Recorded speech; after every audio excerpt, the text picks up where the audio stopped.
Hello guys, welcome back to my channel test code. तो जहाँ पे हम सीख रहे हैं वेब डेवलपमेंट के बारे में, और आज से हम अपनी सीएसएस की क्लासेस स्टार्ट करने वाले हैं। और ये वीडियो सीरीज़ बहुत अच्छी होने वाली है क्योंकि अभी तक हमने एचटीएमएल के बारे में सीखा, बिल्कुल बेसिक स्ट्रक्चर हमने एचटीएमएल का बनाना सीख लिया है। और आप इधर से प्लेलिस्ट को एक्सेस कर सकते हैं जहाँ पे आप अपने एम्प्टी टैग्स, पैराग्राफ, जो भी हमारा एचटीएमएल का बेसिक होता है, एक स्ट्रक्चर होता है वेब डेवलपमेंट के लिए वेबसाइट का, वो आप सीख सकते हैं। तो आप इस प्लेलिस्ट को आप जल्दी से एक्सेस कर लीजिए और सीख लीजिए। और हम अब बात करते हैं सीएसएस की।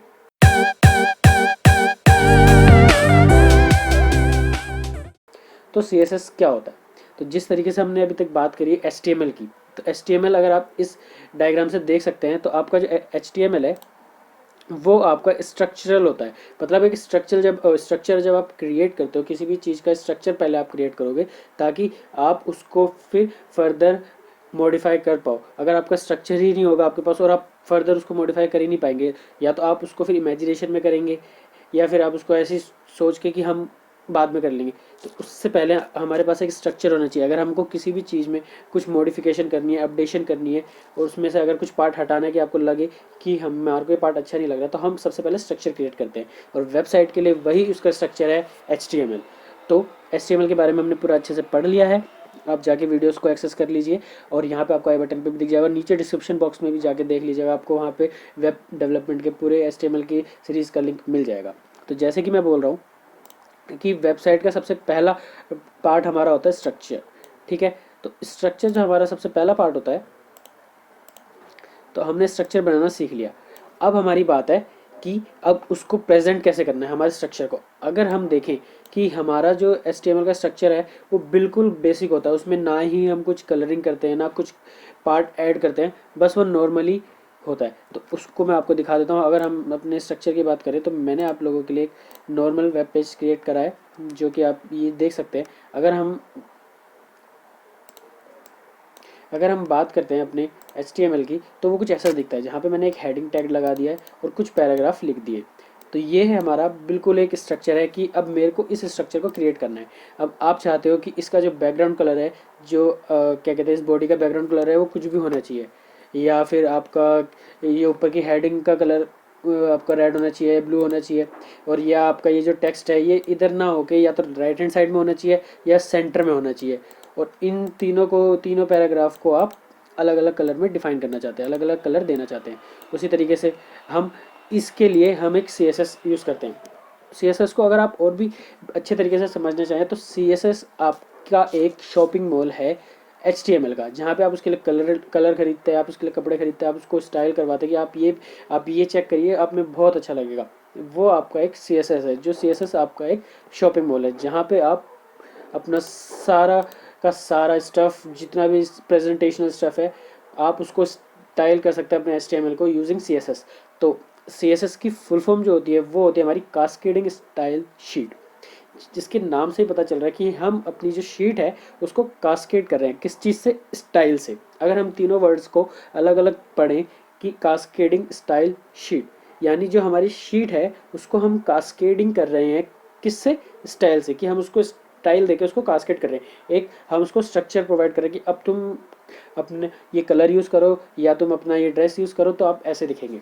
ओके, तो जैसे कि अभी हमने बात करी कि हमारा जो CSS होता है वो प्रेजेंटेशनल होता है। ठीक है, तो अब हम प्रेजेंटेशनल की बात करेंगे। स्ट्रक्चर हमारा ख़त्म हो गया है और जावास्क्रिप्ट की बात हम अभी बाद में करेंगे, पहले हम CSS सीख लेते हैं। तो अब CSS के बाद अगर हम जावास्क्रिप्ट में जाएंगे तो जावास्क्रिप्ट हमारा क्या होता है, हम उसको बिहेवियर देते हैं कि आप इससे ऐसे बात करो, आप उससे ऐसे बात करो। अगर वो बंदा ऐसा है, मतलब हम उसको एक बिहेवियर प्रोवाइड करेंगे कि आपको इस बिहेवियर से उससे बात करनी है, कि आपको अगर कोई क्लिक करने के लिए तभी आप क्लिक करना, खुद ही क्या कहते हैं क्लिक करने मत बैठ जाना। ठीक है, तो वो सारा हमारा होता है जावास्क्रिप्ट में।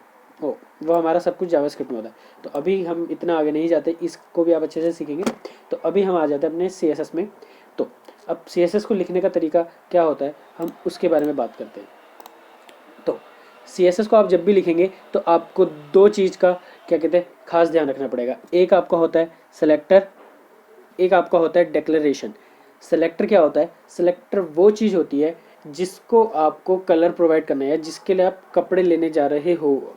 कि आपका सेलेक्टर है जैसे कि करण, अब करण को कपड़े लेने जाना है तो वो शॉपिंग मॉल में जाएगा और वो शॉपिंग मॉल में क्या देखेगा कि मेरे को शर्ट चाहिए, तो वो शर्ट सेक्शन में जाके फिर उसको वैल्यू देगा कि यार मेरे को जो शर्ट लेनी है वो शर्ट मेरे को रेड कलर की चाहिए या ब्लू कलर की चाहिए, वो वैल्यूज़ में आएगा। प्रॉपर्टी आपकी क्या है कि उसको शर्ट चाहिए, ओके, वो आपकी प्रॉपर्टी है। और प्रॉपर्टी एंड वैल्यू के कॉम्बिनेशन को हम डिक्लेरेशन कहते हैं कि सेलेक्टर को ये डिक्लेयर करना है जिससे कि उसको वो चीज़ मिल जाए जो उसको चाहिए। तो अभी हम सेलेक्टर की बात करते हैं, ओके। तो अभी हम अगर सेलेक्टर की बात करते हैं तो सिलेक्टर, अब आपको पता चल गया कि सिलेक्टर क्या है, कि सिलेक्टर आपका वो चीज़ है जिसके लिए आपको वो स्टाइल लेना है। तो अगर मैं जैसे मानता हूँ कि मेरे को अपने पैराग्राफ के लिए स्टाइल लेना है, ठीक है, तो अभी मेरे पास मेरा पैराग्राफ है, उसके लिए मेरे को स्टाइल लेना है, तो मैं क्या करूँगा, इधर प्रॉपर्टी दूंगा कि मेरे को ये प्रॉपर्टी चाहिए और उसको वैल्यू दूंगा कि उस प्रॉपर्टी की जो वैल्यू है वो मेरे को क्या चाहिए। प्रॉपर्टी एंड वैल्यू आपका बिल्कुल उसी तरीके से काम करता है जैसे कि आपका HTML में एट्रीब्यूट काम करता है, कि एट्रीब्यूट की वैल्यू होती है और एट्रीब्यूट का नेम होता है, ठीक है। तो यहाँ पे आप कह सकते हो जो प्रॉपर्टी है वो आपका एट्रीब्यूट नेम है।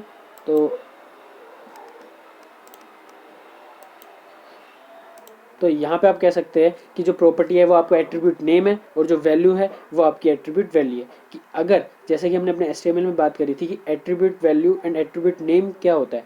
एट्रीब्यूट जो नेम होता है वो जैसे कि हम कह सकते हैं कि हमारी क्लास है और उस क्लास को हमने एक वैल्यू दी थी जो थी जैसे कि हमने अपने में अभिषेक दी थी, उसी तरीके से हम एक वैल्यू प्रोवाइड करेंगे कि जिससे कि हम उसको कॉल कर पाएँ। उसी तरीके से CSS में हमारा प्रॉपर्टी एंड वैल्यू क्या काम करता है, हम उस प्रॉपर्टी को कॉल करेंगे जो प्रॉपर्टी मेरे को चाहिए। अगर मेरे को शर्ट चाहिए या मेरे को पैंट चाहिए या मेरे को शूज़ चाहिए तो वो प्रॉपर्टी है मेरी, और वैल्यू क्या है कि मेरे को ऐसे कलर के शूज़ चाहिए, ऐसा होना चाहिए, उसमें ये क्वालिटीज़ होनी चाहिए, वो सारा आपका वैल्यूज़ में आएगा। और इन दोनों को हम क्या कहते हैं, डिक्लेरेशन। प्रॉपर्टीज़ एंड वैल्यू को हम डिक्लेरेशंस कहते हैं। और अब जब भी हम प्रॉपर्टीज़ एंड डिक्लेरेशन को क्या कहते हैं सेपरेट करेंगे तो वो हम अपना डबल डॉट से करते हैं, जैसे कि आप ये डायग्राम देख सकते हैं। और जो भी हम डिक्लेरेशन लिखते हैं वो आप अपने करली ब्रेसेस में लिखेंगे, जैसे कि आप ये देख रहे हैं यहाँ पे। और जब आपको दो डिक्लेरेशंस को क्या कहते हैं सेपरेट करना होगा तब हम कोलन का यूज़ करेंगे, ओके। तो ये अभी हमारा एक बेसिक स्ट्रक्चर है कि हम अपना CSS लिखते कैसे। अब हम अपनी आगे वाली फ़ोटो में देखेंगे, इमेज में देखेंगे कि एक्चुअली में हम यूज़ कैसे करते हैं, और अभी हम थोड़ा सा आपको करके भी दिखाएंगे। तो मैं इसको जल्दी से रब कर देता हूँ, ठीक है। तो अब हम अपनी नेक्स्ट स्लाइड में जाते हैं। तो आप देख सकते हैं जैसे कि मैंने अभी आपको बताया कि जो हमारा सिलेक्टर होता है वो चीज़ होती है जिसको हमको सेलेक्ट करना है। तो इधर मेरे को अपने P, और P क्या है, इधर P हमारा पैराग्राफ टैग है, यानी जो भी सिलेक्टर होगा वो हमारा टैग होगा, वो एक टैग होगा या कोई वैल्यू होगी। जैसे कि मैंने आपको बोला था कि हम अपनी क्लास एंड आईडी को किस लिए यूज़ करते हैं, कि हम उसमें CSS कर सकें, कि उसको कलर चेंज कर पाएँ हम, उसकी वैल्यू जो है मेरे को अगर चाहिए कि मेरे को बॉर्डर ऐसा चाहिए, बॉर्डर मेरे को थोड़ा थिक चाहिए, ब्लैक कलर का चाहिए, ब्लू कलर का चाहिए या कुछ भी, तो हम उधर सिलेक्टर का यूज़ करते हैं कि मेरे को जो क्लास की जो वैल्यू थी, एट्रीब्यूट क्लास एट्रीब्यूट की जो वैल्यू थी उस वैल्यू को उठाऊँगा, उसको मैं अपने सेलेक्टर में रखूँगा, फिर डिक्लेयर करूँगा उस वैल्यू को कि मेरे को उस वाले पार्ट का कलर जो है रेड चाहिए, जैसे कि आप इधर देख पा रहे हैं, ठीक है। तो इधर आप देख पा रहे हैं ये चीज़ को, ठीक है। तो सिलेक्टर हमारा क्या होता है, जिस चीज़ को हम जिस चीज़ में बेसिकली हमें जिस चीज़ में चेंजेस लाने हैं, जिस चीज़ में मॉडिफिकेशन करनी है, वो हमारा सिलेक्टर होता है। तो सिलेक्टर पार्ट आई थिंक आपको अच्छे से क्लियर हो गया होगा। तो हम इसको अब हम बात करते हैं कि जब हम अपना डिक्लेरेशन करते हैं, जैसे कि मैंने बताया था कि जो डिक्लेरेशन होता है वो दो पार्ट से मिलता है, एक होता है हमारा प्रॉपर्टी और दूसरा होता है हमारा वैल्यू, ठीक है। ये दो चीज़ से मिलके हमारी एक डिक्लेरेशन बनती है, ओके। तो अब हम जब भी अपना क्या कहते हैं CSS लिखते हैं तो हमने सिलेक्टर अपना चूज़ कर लिया, मेरे को P टैग के अंदर चेंजेस लाने हैं। और स्टार्ट कैसे करेंगे, हमने देखा था कि जब हम अपना HTML लिख रहे थे तो हम उसके अंदर जो वैल्यू थी वो हम अपने एंगल ब्रैकेट्स में डाल रहे थे, जो हमारा टैग का नेम आ रहा था वो हमारा एंगल ब्रैकेट्स के अंदर आ रहा था। यहाँ पे हम देखेंगे जो हमारी डिक्लेरेशन वैल्यूज़ हैं वो हमारी करली ब्रेसिस के अंदर आएगी। तो वो हम देखेंगे कि यहाँ पे हमारे CSS में जो भी हमारी वैल्यू है वो करली ब्रेसिस के अंदर आएगी, ओके। ये हमारे करली ब्रैकेट्स हैं, क्लोजिंग एंड ओपनिंग। और प्रॉपर्टी आपको पता चल गई। प्रॉपर्टी अब जैसे मेरे को अपनी शर्ट लेना है, तो इधर मैं शर्ट मेरे को किस कलर की चाहिए, मैंने उसको बोल दिया कि मेरे को जो शर्ट का कलर चाहिए वो क्या कहते हैं, मैंने अपने शॉपिंग मॉल में गया, मेरे को बोला, मैंने बोला कि भैया मेरे को कलर शर्ट चाहिए। उन्होंने बोला कि कौन से कलर की आपको शर्ट चाहिए, क्योंकि उनको अच्छे से पता होगा कि उन्होंने अपने इस कलर की शर्ट किस सेक्शन में रखी है। तो उन्होंने मेरे से पूछा कि किस कलर की चाहिए, मैंने उनको बताया कि मेरे को रेड कलर की शर्ट चाहिए। तो उन्होंने कहा ओके, आपको शर्ट मिल जाएगी, हमारे पास वो अवेलेबल है। तो इस तरीके से हम अपने डिक्लेरेशन करते हैं प्रॉपर्टीज़ एंड वैल्यू का। ठीक है, अगली स्लाइड में आप और भी अच्छे से देखेंगे कि इसको लिखते कैसे हैं। आई थिंक आपको बिल्कुल बेसिक समझ आ गया होगा। अब हम देखते हैं कि जो CSS का सिंटेक्स, अभी तक हम बस सिंटेक्स की बात कर रहे थे कि कैसे लिखते हैं, क्या क्या होता है। तो अब इधर आप उसको और भी अच्छे से देखेंगे। तो अब आप देखिएगा कि अब मैंने क्या करा, मैंने एक हेडिंग टैग का यूज़ करा। जैसे कि मैंने अभी अपने कोड में लिख रखा है हेडिंग टैग यूज़ कर रखा है और पैराग्राफ टैग यूज़ कर रखा है। ठीक है, तो आप देख सकते हैं मैंने इधर एक हेडिंग टैग यूज़ कर रखी है एंड 3 पैराग्राफ टैग यूज़ कर रखे हैं। तो अभी इसी चीज़ में हम थोड़ा सा चेंज लाएंगे, जिससे कि आपको समझ आए कि हमारा CSS बेसिकली करता क्या है। तो वापस से हम अपनी स्लाइड्स में आ जाते हैं थोड़ी देर के लिए। तो अब मैं क्या चाहता हूँ कि मेरा जो हेडिंग है H1, आपको पता है कि हेडिंग्स होती है और हेडिंग्स हमारी 6 टाइप्स की होती है, H1 से लेके H6 तक। ठीक है, तो अब मैं क्या चाहता हूँ कि मेरा जो हेडिंग है वो मेरे को चेंज करनी है। तो मैंने हेडिंग को एज ए सिलेक्टर बोला। आप देख सकते हैं कि इधर आपने उस पार्ट को रेड कर रखा है। ठीक है, उस पार्ट को आपने रेड कर रखा है।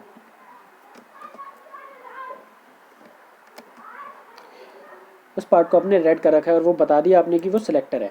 अब मैं क्या करूँगा, अब मैं डिक्लेरेशन करूँगा। जैसे कि अभी तक हमने देखा था कि हम जब भी डिक्लेरेशन करते हैं तो हमारे पास 2 वैल्यूज़ होनी चाहिए, एक हमारी प्रॉपर्टी, दूसरी हमारी उसकी वैल्यू कि अब मैंने इधर पैडिंग की बात करी है।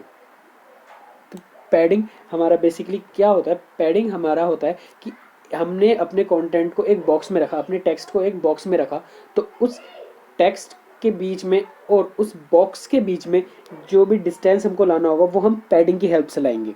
अब हम मार्जिन बात करते हैं। अब मार्जिन, इधर इसने मार्जिन ले रखा है, ये सारी हमारी कुछ वैल्यूज़ हैं, CSS की कुछ प्रॉपर्टीज़ हैं जो हम यूज़ करने वाले हैं अपनी वीडियो में। आप इसको और भी अच्छे से समझेंगे।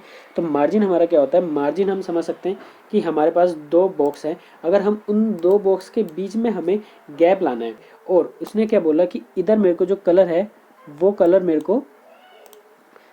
चाहिए मेरे को। कलर जैसे कि मैंने बोला कि हमारी प्रॉपर्टीज़ हैं ये सारी की सारी, ये तीनों प्रॉपर्टीज़ हैं, ये वैल्यूज़ दिया जा रही है उसको। तो आप क्या करेंगे, उस पार्ट को एक वैल्यू दे देंगे। इधर उसने बोला कि मेरे को अपने H1 के लिए एक शर्ट लेनी है जो कि कलर है, तो उसने पूछा आपको किस कलर की चाहिए, उसने बताया मेरे को ब्लू कलर की एक शर्ट दिखा दीजिए, तो हमने उसको दे दी वैल्यू। ठीक है, तो ये हमारा स्ट्रक्चर हो गया है।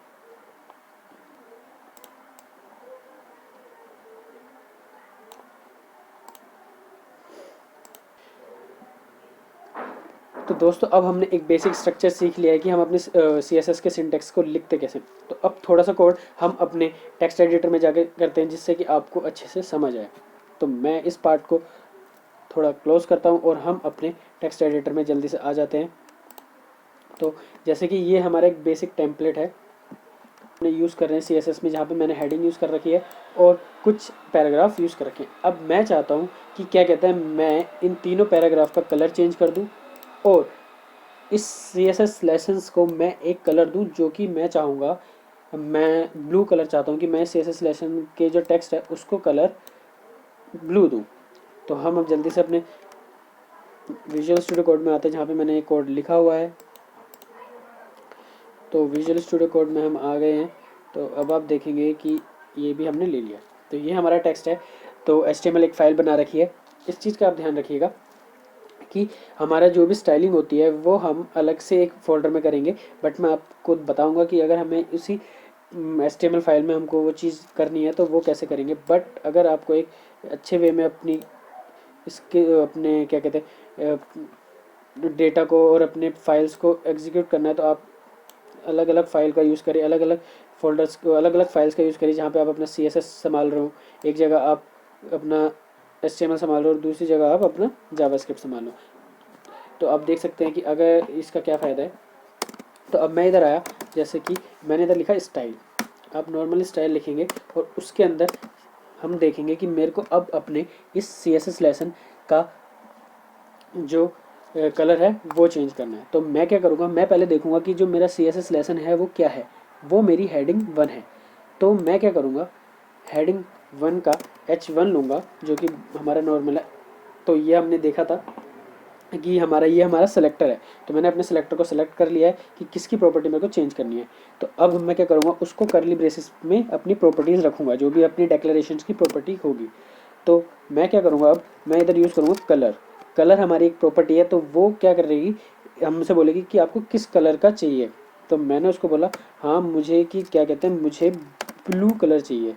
तो अब देख सकते हैं कि जो हमारा टेक्स्ट है वो ब्लू कलर का हो गया है। हेडिंग का जो टेक्स्ट है वो ब्लू कलर का हो गया। ठीक है, जिस तरीके से हमने देखा था। अब मैं चाहता हूँ कि ये जो मेरे 3 पैराग्राफ हैं, इन तीनों को मैं अलग अलग कलर दे दूँ। तो मैं चाहता हूँ कि मैं पहले वाले को ऑरेंज दूँ, फिर ग्रीन दूँ, एंड देन पर्पल दे दूँ या कुछ और कलर दे देता हूँ। तो मैं क्या करूँगा, बट अब आप इधर एक चीज़ देखेंगे कि अगर मैं इधर P लिखता हूँ जो कि हमारा सेलेक्टर है, और मैं क्या करता हूँ कि अब इसका भी कलर मेरे को चेंज करना है, पर इसका जो बैकग्राउंड कलर है मेरे को वो चेंज करना है। तो मैं क्या करूँगा कि इसको बोलूँगा बैकग्राउंड कलर, कि मेरे को अपने उसका बैकग्राउंड कलर चेंज करना है। तो उन्होंने बोला कि आपको कौन सा कलर चाहिए। मैंने कहा कि मेरे को अपने पैराग्राफ्स के लिए कलर चाहिए। तो मैं जैसे कि ले लेता हूँ ये वाला कलर ले लेते हैं अभी, एक्वा। तो आप देख सकते हैं कि मेरे को कलर चेंज करना था सिर्फ इसका, बट मेरा जो है तीनों पैरा का कलर चेंज हो गया। इसकी बात हमने अपने HTML सीरीज में भी करी थी। तो हम क्या करेंगे, इसको क्लासेस दे देंगे। तो मैं अभी यूज़ कर रहा हूँ इधर क्लास, जैसे कि इसकी क्लास मैं यूज़ कर लेता हूँ P1 थोड़ी देर के लिए, एट्रीब्यूट्स। फिर मैंने इसकी क्लास जो है वो लिख ली है, क्लास जो है इसकी P2 लिख ली है।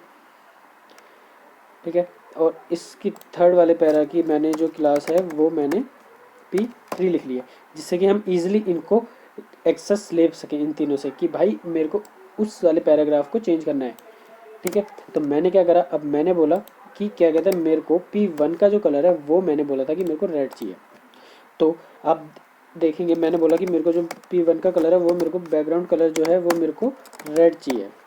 तो अब आप देखेंगे P1, तो हाँ P1 आपकी क्लास है। तो जब भी आपको अपने CSS में क्लास को कॉल करना होता है तो आप क्या करेंगे, आप उस क्लास के आगे क्लास का नाम तो लिखेंगे, उससे पहले आप डॉट का यूज़ करेंगे। तो आप देख सकते हैं जैसे ही आप डॉट और उस क्लास का नाम डालेंगे तो क्या कहते हैं, आपका कलर बैकग्राउंड कलर चेंज हो गया। अब उसी तरीके से मैं अपनी P2 को बोलूँगा कि P2 भाई तुम आना ये वाली शर्ट पहन के। तो मैंने उसको बोला कि आप पहन के आना ये वाली शर्ट। तो उसको हमने कलर दे दिया जैसे कि ऑरेंज दे दिया। ठीक है, तो हमने उसको ऑरेंज दे दिया कि आप ऑरेंज कलर में आना। अब हम कहते हैं कि P3 वाले को भी कहते हैं यार तुम भी आना, बट तुम दूसरी कलर की शर्ट पहन के आना, क्योंकि P1 रेड पहन के आ रहा है और P2 ऑरेंज पहन के आ रहा है। तो उसने बोला ठीक है, मेरे पास एक शर्ट है वो मैं वो पहन के आता हूँ। तो वो क्या पहन के आया, तो उसने बोला कि हाँ मेरे पास एक शर्ट है, मेरे पास जो शर्ट है वो है मेरी ब्लैक। ब्लैक तो आपका फिर टेक्स्ट दिखेगा नहीं, मैं इधर से हेल्प ले लेता हूँ। तो वो पहन के आया ब्राउन। तो आप देख सकते हैं तीनों का टेक्स्ट चेंज हो गया।